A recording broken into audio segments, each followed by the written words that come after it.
સુરત જિલ્લા collector, police commissioner અને જિલ્લા પોલીસ અધિક્ષકે પત્રકાર પરિષદનું આયોજન કર્યું હતું, જેમાં જમીન પચાવી પાડનારા લોકો સામે લેન્ડ ગ્રેબિંગ એક્ટ હેઠળ કાર્યવાહી કરવામાં આવી હોવાની વિગતો જણાવી હતી. સુરત સહિત જિલ્લામાં જમીન પચાવી પાડનારા લોકો સામે લેન્ડ ગ્રેબિંગ એક્ટ હેઠળ કાર્યવાહી કરવામાં આવી છે. સરકાર દ્વારા સરકારી અને ખાનગી જમીન પર દબાણ કરી જમીન પચાવી પાડનારા સામે કડક કાર્યવાહી કરવામાં આવી રહી છે. હાલ શહેર અને જિલ્લામાં ખાનગી જમીનો પચાવી પાડવા અંગે મળેલી ફરિયાદ બાદ કાર્યવાહી કરવામાં આવી છે, જેથી જમીન માફિયામાં ફફડાટ ફેલાયો હતો. સુરત જિલ્લા કલેક્ટર ડોક્ટર સૌરભ પારગી અને સુરત પોલીસ કમિશનર અનુપમસિંહ ગેહલોત અને જિલ્લા પોલીસ અધિક્ષકે પત્રકાર પરિષદ સંબોધી હતી, જેમાં છેલ્લા 3 મહિનામાં 244 અરજીઓ મળી હતી, જેમાં 152 કરોડની મિલકત ભોગ બનતા લોકોને પરત અપાવવામાં આવી હતી. શહેરમાં 17 જેટલા ગુના લેન્ડ ગ્રેબિંગ હેઠળ દાખલ કરવામાં આવ્યા હતા, જેમાં 23 આરોપીની ધરપકડ કરવામાં આવી હોવાનું જણાવ્યું હતું. જેમાં જમીનમાં 5 અને અન્ય 5 ફ્લેટ સહિત જમીન સહિત મકાનો પચાવી પાડવાના કેસો સામે આવ્યા હતા. અન્ય આરોપીને પકડવા માટે ટીમો રાજ્ય બહાર મોકલવામાં આવી હતી, જેમાં આરોપીને પકડી પાડવાના પ્રયાસ હાથ ધરવામાં આવ્યા છે, જ્યારે ગ્રામ્યના 20 અને જિલ્લાના 23 અરજદારોએ પોતાની ફરિયાદ પરત ખેંચી હતી. સૌ મીડિયાના મિત્રોને નમસ્કાર. આજની પ્રેસ કોન્ફરન્સ છે એ આપણે સૌ જાણીએ છીએ કે રાજ્ય સરકારે જે લોકોની જમીન, મકાન અને જે દુકાન પચાવી પાડવાના જે લેન્ડ ગ્રેબરો છે અને એમની સાથે સંકળાયેલા જે ગુનાહિત પ્રવૃત્તિ કરતા ઇસમો છે એની સામે કાર્યવાહી કરવા માટે 2020થી લેન્ડ ગ્રેબિંગ એક્ટ જે પસાર કર્યો હતો. એમાં સરકાર દ્વારા જો કાયદામાં છે ઓછામાં ઓછી જે 10 વર્ષની સજાની જોગવાઈ પણ કરવામાં આવી છે. તદુપરાંત હાલ નામદાર ગુજરાત હાઈકોર્ટમાં જે દાખલ થયેલ એફસીએ 2995 નો જે મે મહિનામાં જે ચુકાદો આવ્યો એના બાદ આ કાયદાની અસરકારતા પણ વધી છે અને એમાં અસામાજિક પ્રવૃત્તિઓ છે એના ઉપર રોક પણ લગી છે. તો સરકારના હેતુને સિદ્ધ કરવા માટે આપણી સુરતની ટીમે પણ શહેર જિલ્લામાં આ કાયદા હેઠળ કડક કાર્યવાહી કરી છે અને એમાં ઘણા બધા પગલાં લેવામાં આવે છે. એને અવગત કરાવવા માટે આજની પ્રેસ કોન્ફરન્સ આપણે આજે રાખી છે. છેલ્લા 3 મહિનામાં આપણે લેન્ડ ગ્રેબિંગ એક્ટની સમિતિમાં જે છે 244 અરજીઓ આપણને મળી હતી. 3 બેઠકોમાં 250ની આસપાસની અરજીઓ છે એનો આપણે નિકાલ કર્યો છે અને એમાં કાયદેસરની કાર્યવાહી કરી કમિટી દ્વારા સુરત શહેરમાં 17 અને ગ્રામ્યમાં 9 અરજીઓમાં જે ગેરકાયદેસર કબજાદારો વિરુદ્ધ એફઆઈઆર દાખલ કરવામાં આવી છે.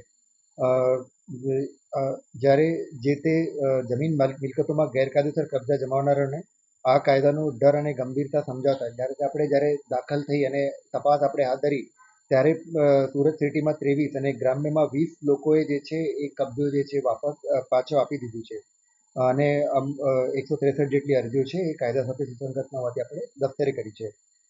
મેઇન જે વસ્તુની વાત કરીએ તો સૌથી ઇમ્પોર્ટન્ટ જે વસ્તુ છે કે આ કાયદાના ડરથી ચાલુ તપાસ દરમિયાન જે સુરત શહેરમાં 29 અને ગ્રામ્યમાં 43 એમ કુલ 72 જે ગેરકાયદેસર કબજાધારકો છે એ જમીન મિલકતના કબજાઓ છે પાછા સોંપી દીધા છે. એ મિલકતોની કિંમત આશરે 120 કરોડ જેટલી થાય છે અને જે કિસ્સાઓમાં આપણે લેન્ડ ગ્રેબિંગ હેઠળ એફઆઈઆર દાખલ કરી છે એ 30 કરોડથી 32 કરોડ જેટલી સંપત્તિ છે એ થાય છે.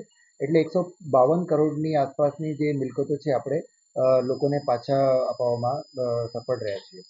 આ ઉપરાંત જે વધુ જાણકારી માટે શહેરમાં કામગીરીમાં પોલીસ કમિશનર કરીને વિનંતી કરું. જે રીતે આપને કલેક્ટરશ્રીએ જાણ કરી, ટોટલ 17 જેટલા ગુના દાખલ કરવાની જો કમિટીએ નિર્ણય કરે શહેરમાં તો 17 ગઈકાલે ગુના દાખલ થયા અને આમાં 29 જેટલા આરોપીઓ થાય છે. આમાં 23 આરોપીઓનો ધરપકડ કરવામાં આવી છે. બાકી જો 6 આરોપી બચે છે એના માટે ટીમો અલગ અલગ રાજ્યોમાં ગઈ છે એના ધરપકડ કરવા માટે. અને આ ટોટલ જો ગુનાઓ દાખલ થયેલા છે જો અલગ અલગ પોલીસ સ્ટેશન વિસ્તારોમાં છે, જેના એસીપી કચ્છના અધિકારી તપાસ કરી રહ્યા છે.